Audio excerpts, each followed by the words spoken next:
Hello everyone. மார்க்கெட்டில் ஒரு trader சக்ஸஸ்ஃபுல்லாக இருக்கணும் அப்படின்னா அவங்களுக்கு கண்டிப்பாக தெரிஞ்சிருக்க வேண்டிய விஷயம் மார்க்கெட் வந்து உங்களுக்கு எந்த ட்ரெண்டில் இருக்குது அப்படின்றது தான். மார்க்கெட்டோட ட்ரெண்டு தெரிஞ்சால் மட்டும்தான் நீங்கள் மார்க்கெட்டில் கரெக்டான ட்ரேட்ஸ் எடுக்க முடியும், ப்ராஃபிட்டும் பண்ண முடியும். ஒரு மார்க்கெட் அப் ட்ரெண்டில் இருக்கிறப்ப நீங்கள் சைட்வேஸ் ட்ரெண்டுக்கான ட்ரேடோ மார்க்கெட்டில் டவுன் ட்ரெண்டுக்கான ட்ரேடோ எடுத்தீங்க அப்படின்னா உங்களுக்கு லாஸ் வரதுக்கு நிறைய சான்ஸ் இருக்குது. மார்க்கெட்டோட ட்ரெண்டை கண்டுபிடிக்கிறதுக்கு நீங்கள் ட்ரெண்ட் லைன் யூஸ் பண்ணலாம், இல்லைனா சப்போர்ட் அண்ட் ரெசிஸ்டன்ஸ் பிரேக்கர்ஸை யூஸ் பண்ணலாம்.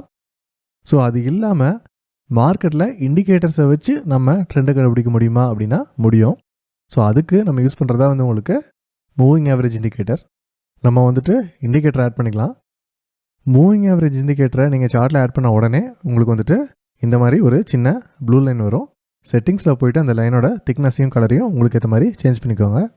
ஸோ மூவிங் ஆவரேஜ் இண்டிகேட்டர் நம்ம எதுக்கு யூஸ் பண்ணுறோம் அப்படின்னா, மூவிங் ஆவரேஜ் வந்து உங்களுக்கு மார்க்கெட் வந்து உங்களுக்கு எந்த ஸ்டேஜில் இருக்குது, மார்க்கெட் வந்து உங்களுக்கு புல்லிஷாக இருக்கா, இல்லை சைட்வேஸில் மூவ் ஆகுதா, இல்லை பீரிஷ் ட்ரெண்டில் இருக்கா அப்படின்றத நம்ம மூவிங் ஆவரேஜ் இண்டிகேட்டரை வச்சு ஈஸியாக கண்டுபிடிச்சிடலாம். மூவிங் ஆவரேஜ் இண்டிகேட்டரை நீங்கள் ஆட் பண்ண உடனே உங்களுக்கு வந்துட்டு 9 மூவிங் ஆவரேஜ் தான் வந்து உங்களுக்கு கிடைக்கும். செட்டிங்ஸில் போய் பார்த்தீங்க அப்படின்னா இன்புட்ஸில் உங்களுக்கு வந்துட்டு லென்த் வந்து உங்களுக்கு 9 அப்படின்னு இருக்கும். ஸோ இது வந்து உங்களுக்கு என்ன சொல்ல வருது அப்படின்னா, கடைசியாக கால்குலேட் பண்ண மூவிங் ஆவரேஜ் வந்து உங்களுக்கு என்ன இருக்குது அப்படின்னா, லாஸ்ட் 9 டேஸோட க்ளோசிங் ப்ரைஸோட ஆவரேஜ் தான் வந்து உங்களுக்கு அந்த மூவிங் ஆவரேஜ். ஸோ இந்த லென்த்தை வச்சு தான் நம்ம ட்ரேட் பண்ணணுமா அப்படின்னா கிடையாது. நம்ம மூவிங் ஆவரேஜஸில் வந்துட்டு உங்களுக்கு ஃபேமஸாக யூஸ் பண்ணுற மூவிங் ஆவரேஜஸ் எது அப்படின்னா 200, 100, 50, 21, 14 அண்ட் 9. இந்த மூவிங் ஆவரேஜஸை வந்து உங்களுக்கு ஃபேமஸாக யூஸ் பண்ணுவாங்க. ஃபஸ்ட்டு வந்துட்டு நம்ம 200 டே மூவிங் ஆவரேஜை பார்க்கலாம். ஸோ 200 அப்படின்னு போட்டால் உங்களுக்கு ஆட்டோமேட்டிக்காக அந்த லென்த் வந்து சேஞ்ச் ஆகிடும். அதுக்கேற்ற மாதிரி உங்களுக்கு இண்டிகேட்டரும் சேஞ்ச் ஆகிடும். ஸோ 200 டே மூவிங் ஆவரேஜ் அப்படின்றது வந்து உங்களுக்கு long term moving average. So 200 day moving average மார்க்கெட்டில் எதுக்கு யூஸ் பண்ணுவாங்க அப்படின்னா, மார்க்கெட் வந்து உங்களுக்கு புல்லிஷ் மார்க்கெட்டா இல்லை பியர் மார்க்கெட்டா அப்படின்றத தெரிஞ்சுக்கிறதுக்கு தான் வந்து உங்களுக்கு 200 டே மூவிங் ஆவரேஜை யூஸ் பண்ணுவாங்க. ஸோ யூஸ்வலாக பார்த்தீங்க அப்படின்னா 200 டே மூவிங் ஆவரேஜுக்கு மேலே மார்க்கெட் ட்ரேட் ஆகிட்டு இருக்கிறப்ப அது வந்து உங்களுக்கு புல்லிஷ் மார்க்கெட்னு சொல்லலாம். 200 டே மூவிங் ஆவரேஜுக்கு கீழே மார்க்கெட் ட்ரேட் ஆகுது அப்படின்னா உங்களுக்கு வந்துட்டு அது பியர் மார்க்கெட் அப்படின்னு சொல்லலாம். ஸோ அதே சமயத்தில் 200 டே மூவிங் ஆவரேஜ் வந்து உங்களுக்கு எல்லா ட்ரேடர்ஸும் யூஸ் பண்ண முடியாது. 200 டே மூவிங் ஆவரேஜ் வந்து உங்களுக்கு லாங் டேர்ம் ட்ரேடர்ஸ் மட்டும்தான் யூஸ் பண்ண முடியும். 200 டே மூவிங் ஆவரேஜுக்கு அப்புறம் அதிகமாக யூஸ் பண்ணுறது வந்து உங்களுக்கு 50 டே மூவிங் ஆவரேஜ். ஸோ இப்போ 200 நம்ம 50 அப்படின்றது மாற்றிக்கலாம். ஸோ இப்போ நீங்கள் பார்க்குறது வந்து உங்களுக்கு 50 டே மூவிங் ஆவரேஜ் சார்ட்டில் அப்ளை ஆயிருக்கு. ஸோ இப்போ பாருங்கள் 200 டே மூவிங் ஆவரேஜுக்கும் 50 டே மூவிங் ஆவரேஜுக்கும் என்ன டிஃப்ரென்ஸ் அப்படின்னு சொல்லிட்டு, 200 day moving average number of days அதிகமாக இருக்கிறதுனால சின்ன சின்ன மூமெண்ட்ஸ் வந்து உங்களுக்கு அந்த அளவுக்கு தெரியாது.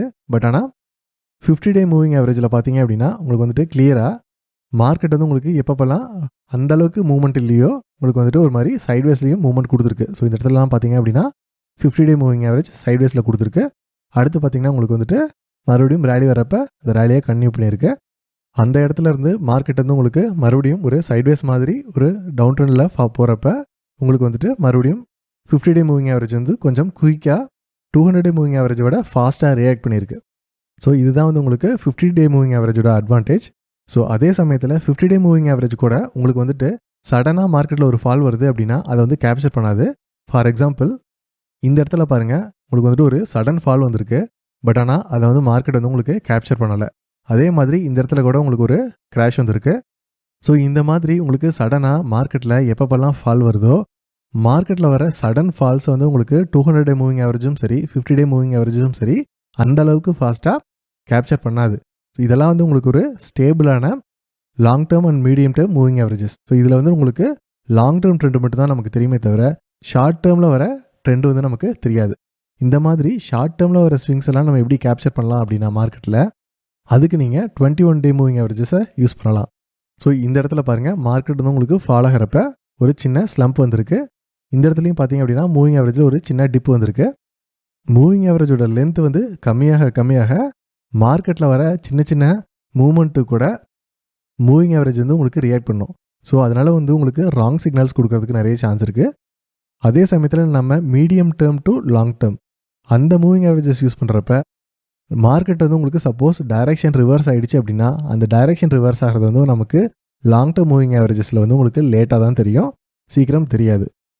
இப்போ வந்து நம்ம எப்படி மூவிங் ஆவரேஜஸ் வச்சு மார்க்கெட் வந்து உங்களுக்கு புல்லிஷாக இருக்கா பேரிஷாக இருக்கா அப்படின்றத கண்டுபிடிக்கலாம் அப்படின்னா, ஜென்ரலாக உங்களோட ட்ரேடிங் ஸ்டைலுக்கு ஏற்ற மாதிரி நீங்கள் எந்த மூவிங் ஆவரேஜ் வேணால் எடுத்துக்கலாம். அதாவது 50 டே மூவிங் ஆவரேஜ் எடுத்துக்கலாம், இல்லைனா 21 டே இல்லை 200 டே மூவிங் ஆவரேஜ் கூட நீங்கள் எடுத்துக்கலாம். அது உங்களோட ட்ரேடிங் ஸ்டைலுக்கு ஏற்ற மாதிரி நீங்களாக செட் பண்ணிக்கிறது தான். அப்படி நீங்கள் எடுத்ததுக்கப்புறம் நீங்கள் எந்த மூவிங் ஆவரேஜ் யூஸ் பண்ணுறீங்களோ அந்த மூவிங் ஆவரேஜுக்கு மேலே கேண்டில் இருக்குது அப்படின்னா அது வந்து உங்களுக்கு ஒரு பாசிட்டிவ் மார்க்கெட் ஆகும். அதே சமயத்தில் நீங்கள் யூஸ் பண்ணுற மூவிங் ஆவரேஜுக்கு கீழே மார்க்கெட் இருக்குது அப்படின்னா அது வந்து உங்களுக்கு பியர் மார்க்கெட்டாகவும் கன்சிடர் பண்ணிக்கணும். இதுதான் வந்து உங்களுக்கு மூவிங் ஆவரேஜ் வச்சு நம்ம ட்ரெண்ட் கண்டுபிடிக்கிறதுக்கான யூஷுவல் ஃபார்முலா. ஒரு ட்ரேடர் ஒரு லாங் டேர்ம் ட்ரேடராக இருக்காங்க அப்படின்னா அவங்க யூஸ் பண்ணக்கூடிய மூவிங் ஆவரேஜ் வந்து உங்களுக்கு 200 டே மூவிங் ஆவரேஜாக இருக்கும். ஸோ அவங்களுக்கு வந்துட்டு 200 டே மூவிங் ஆவரேஜுக்கு மேலே மார்க்கெட் இருக்கிறப்ப அது வந்து பாசிட்டிவ் மார்க்கெட். 200 டே மூவிங் ஆவரேஜுக்கு கீழே மார்க்கெட் வர்றப்ப அதை நம்ம பியர் மார்க்கெட்னு சொல்லலாம். ஸோ இதுவே வந்து உங்களுக்கு ஒரு ஷார்ட் டேர்ம் ட்ரேடராக இருக்காங்க அப்படின்னா அவங்களுக்கு வந்துட்டு 50 டே மூவிங் ஆவரேஜ் இல்லைனா 100 டே மூவிங் ஆவரேஜ் கரெக்டாக இருக்கும். ஸ்விங் ட்ரேடராக இருக்காங்க இல்லை ஒருத்தர் இன்ட்ராடே பண்ணுறாரு அப்படின்னா அவங்களுக்கு வந்து உங்களுக்கு 21 டே மூவிங் ஆவரேஜ் இல்லை அப்படின்னா 14 டே மூவிங் ஆவரேஜ் இல்லை 9 டே மூவிங் ஆவரேஜ் கூட கரெக்டாக இருக்கும். இப்போ கிளியராக வந்து உங்களுக்கு மூவிங் ஆவரேஜஸ்னால் என்ன, அதோட பர்பஸ் என்ன அப்படின்றது தெரிஞ்சுக்கணும்னு நினைக்கிறேன். தேங்க்யூ.